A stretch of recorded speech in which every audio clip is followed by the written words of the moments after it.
programa sobre o cidadão e os seus direitos.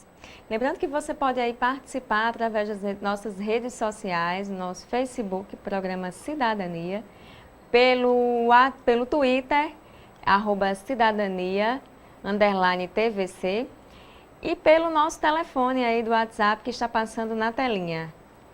E hoje estamos aqui debatendo com o Dr. Romero Marinho, ele que é promotor de justiça do Rio Grande do Norte, atuante na esfera penal e na execução penal e um grande conhecedor do assunto. Boa noite, Dr. Romero, seja muito bem-vindo. Boa noite, Xene. Boa noite, Dr. Eval. Eu agradeço a acolhida e agradeço o convite, onde a gente pode debater um tema tão espinhoso e tão mal entendido, como é execuções penais, que me é muito caro, que desde que estudante a gente trabalha nisso e, enfim, a gente está à disposição. Beleza, Romero, é um prazer enorme estar aqui com o Romero, que é meu colega 2 vezes, né? Nós atuamos junto, ele como promotor de justiça e eu como juiz, e ao mesmo tempo somos colegas, professor da Universidade do Estado do Rio Grande do Norte. E dentro desse tema, assim, paralelo a esse tema, nós vamos até também abordar um pouquinho no final. Estivemos juntos, eu e ele, pelo menos para nós foi novidade, estreamos junto essa novidade de fazermos, eu na qualidade de juiz e ele na qualidade de promotor, a primeira audiência de custódia das nossas respectivas carreiras. Mas, doutor, até para a gente fazer, vamos dizer, um link com essa minha última colocação. Vamos explicar para o pessoal, até porque tem tudo a ver, o problema que nós traçamos no primeiro bloco, desse inchaço, dessa quantidade absurda, dessa superlotação, dessa deficiência estrutural, vamos dizer, do poder público brasileiro no trato do tema, também tem a ver com as espécies de presos, né? E eu queria que o senhor explicasse. Tem os presos condenados, os presos definitivos e os presos provisórios. Eu queria que o senhor explicasse para o amigo e amiga de casa essa distinção e qual a relação disso dentro dessa temática.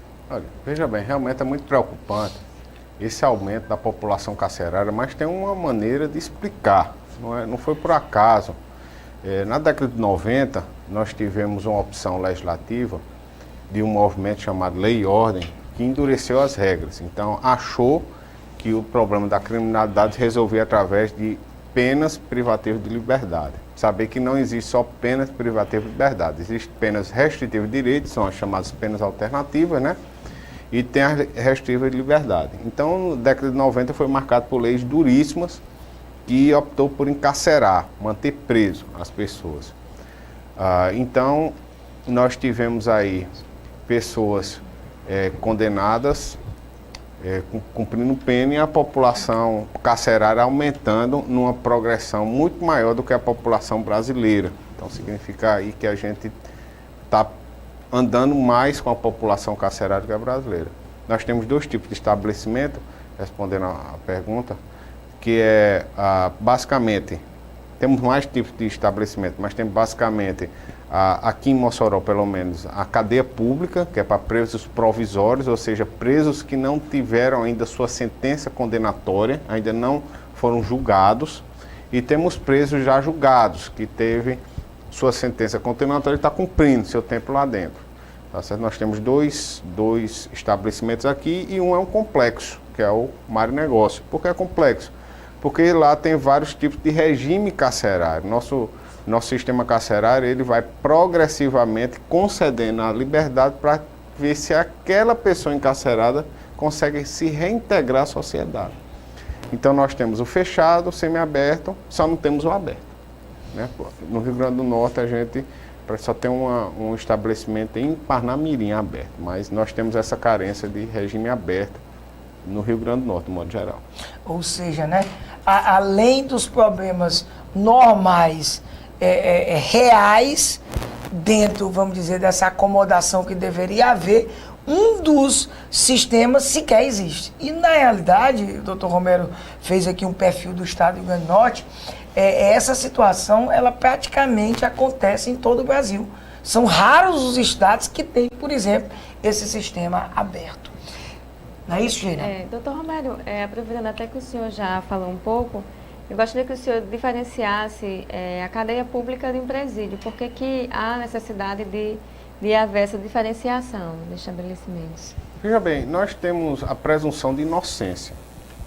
Então, necessariamente, as pessoas que estão na cadeia pública vão ser condenadas. A gente supõe que possam eles obter a liberdade e ser inocentadas. Então, nós não vamos assim, misturar, usando a palavra bem corriqueira, pessoas que já foram condenadas, reconhecidamente. Que estão cumprindo a pena, já né? estão cumprindo, com pessoas que nem sequer se sabe se eles vão ser condenadas ou não. E uma penitenciária, ela tem mais, vamos dizer, ela tem uma estrutura mais complexa. Então, ela tem que ter uma estrutura que abarca atividades laborativas, de trabalho lá dentro.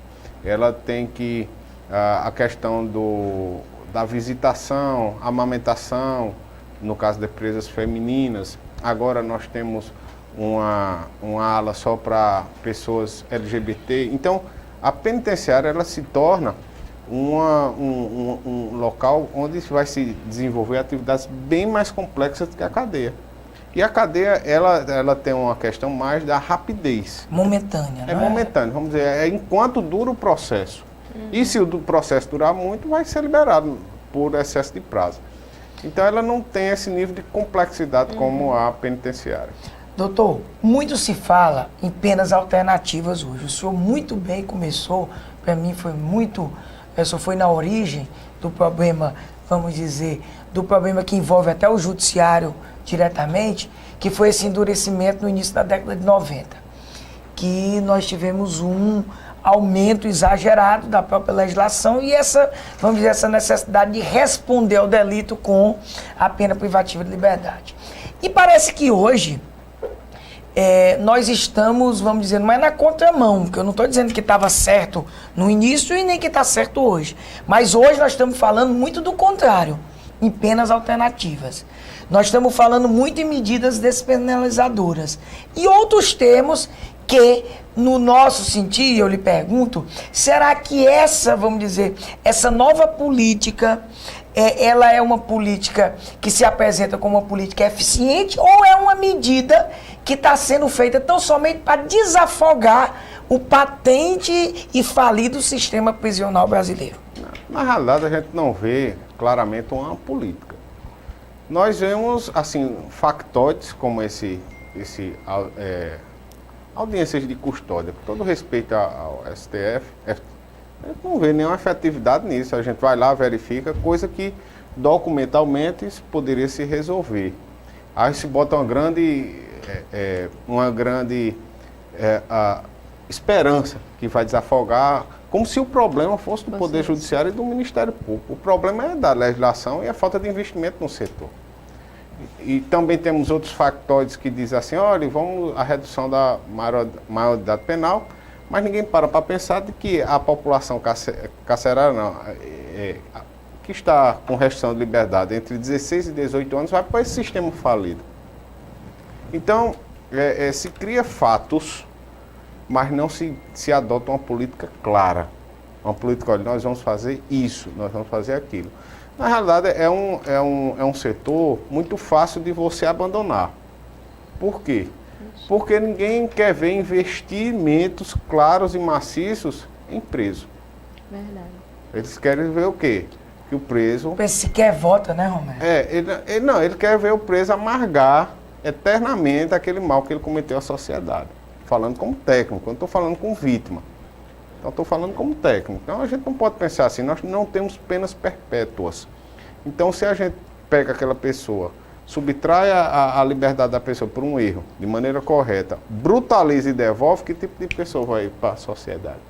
Então, nós temos que ter um investimento mais claro, uma política clara. Eu acho que nós temos que buscar investimentos no setor. Hoje, nós temos uma má gerência de recursos. Hoje, um preso federal, ano, custa R$40 mil para o governo. Um preso estadual, R$21 mil. Um estudante da rede secundária estadual custa R$2.800. Olha aí. Quer dizer, a gente tem mais... Aí a gente vai dizer, tem onde é que está indo esses R$21 mil? Não sei, porque a gente vai lá, eu costumo usar uma expressão que diz assim, lá é animalesco. Eu tenho um animal de estimação, tenho um cachorro, eu tenho muito afeto a ele, eu jamais colocaria no ambiente daquele.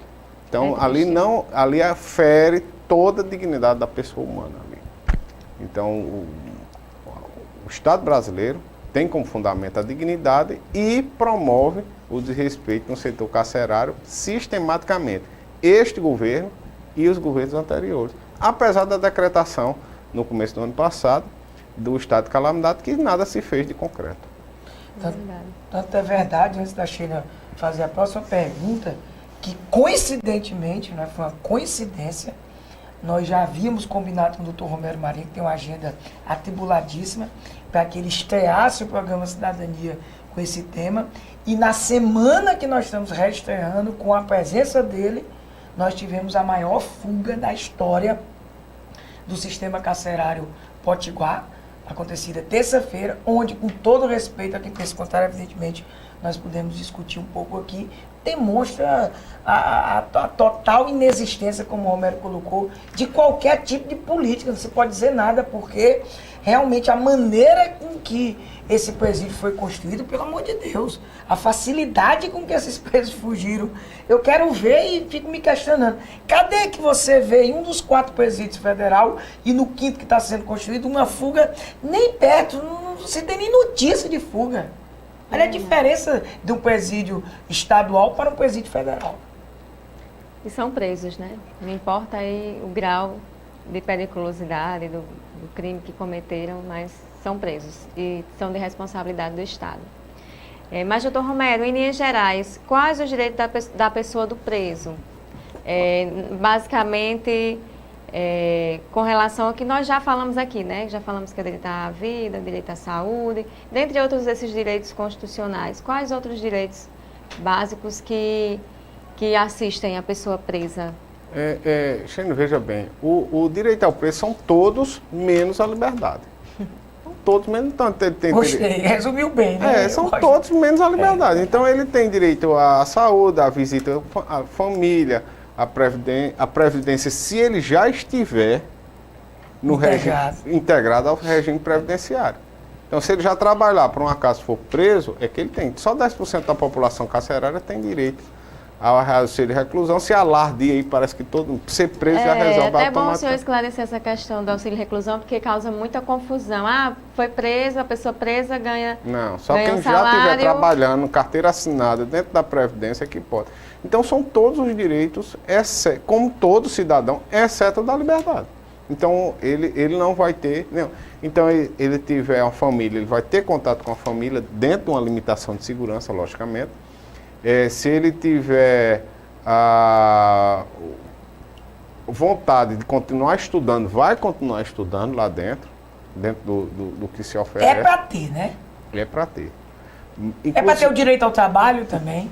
Ao trabalho. Inclusive a Universidade Federal, através da Pró-Reitoria, a Universidade Estadual, que pertencemos, que por determinação do nosso reitor Pedro Fernandes, ele determinou que se houvesse vários projetos de extensões na área penitenciária. E a PROEX, né, a Pró-Reitoria de Extensão, através do Pró-Reitor Tevaldo, ele está formatando alguns projetos de extensão para efetivar esses direitos.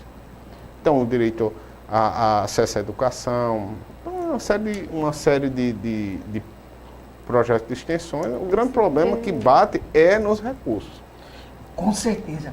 Pessoal, até para a gente fechar, nós vamos ter que encerrar esse bloco e evidentemente vamos continuar esse bate-papo muito interessante com o Dr. Romero Marinho, Sheila.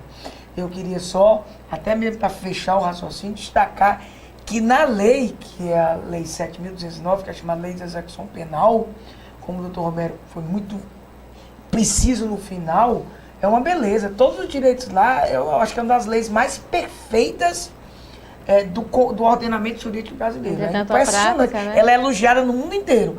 Agora, Romero foi preciso. Falta o quê? O mínimo de investimento, porque não tem investimento nenhum, praticamente. Investimento nenhum da área, o executivo não dota. É um problema muito grande. Tanto é verdade, eu vou deixar isso aqui no ar para que a gente possa vamos dizer, discutir a partir do segundo bloco, que o Supremo Tribunal Federal, em setembro do ano passado, você acompanha, que você é um estudioso do assunto, declarou pela primeira vez, China, pela primeira vez, dentro, vamos dizer, de um posicionamento de uma Corte Constitucional brasileira, justamente no caso do sistema carcerário brasileiro, o que se chama de estado de coisas inconstitucional, que é aplicando essa teoria vinda da Corte Constitucional colombiana. Tamanha, e eu vou usar um termo que você usou, a violação aos direitos do preso é sistemática. Por isso que entrou no estado de coisas inconstitucionais. Segura aí, amiga e amiga que nos acompanham, que a gente volta já já com o seu programa Cidadania, um programa sobre o cidadão e seus direitos. Volta já já.